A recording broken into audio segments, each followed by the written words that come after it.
আল্লাহু আকবার। আপনি কে? আমি আল্লাহর প্রেরিত ফেরেশতা। ও, আপনি আল্লাহর প্রেরিত ফেরেশতা। আমি তো মারা গিয়েছিলাম, তাহলে আমি কেন দুনিয়াতে আসলাম? তুই দুনিয়াতে বেঁচে থাকতে যাদের জন্য চিন্তা করতি যে তুই মারা যাওয়ার পর তাদের কি হবে, যা দুনিয়াতে গিয়ে তাদের অবস্থা দেখে আয়। হে আল্লাহ, এটা আমি কি শুনলাম? যাই আমার আত্মীয় স্বজনদের কাছে গিয়ে দেখি তাদের কি অবস্থা। হে ভাই, তুই এখানে কি করস? তুই গেম খেলিস না ভাই? তুই আমার জন্য কবরে একটু দোয়া কর, 5 ওয়াক্ত নামাজ পড়, আল্লাহর ইবাদত কর। মৃত্যুর পর নামাজ ছাড়া কিচ্ছু নাই ভাই। তুই এগুলো বাদ দে, আমার জন্য একটু দোয়া কর ভাই। তুই কি আমাকে দেখতে পাস না? আমার কথা শুনতে পাস না? হে আল্লাহ, আই লাভ ইউ জান।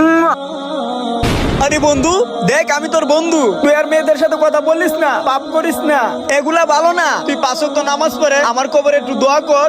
আমি কবরে অনেক খারাপ অবস্থায় আছি, আমার কবরে অনেক আযাব হচ্ছে। বন্ধু আমার জন্য একটু দোয়া কর প্লিজ বন্ধু। বন্ধু হে আল্লাহ। যারা আল্লাহকে ভালোবাসেন কমেন্ট বক্সে আই লাভ আল্লাহ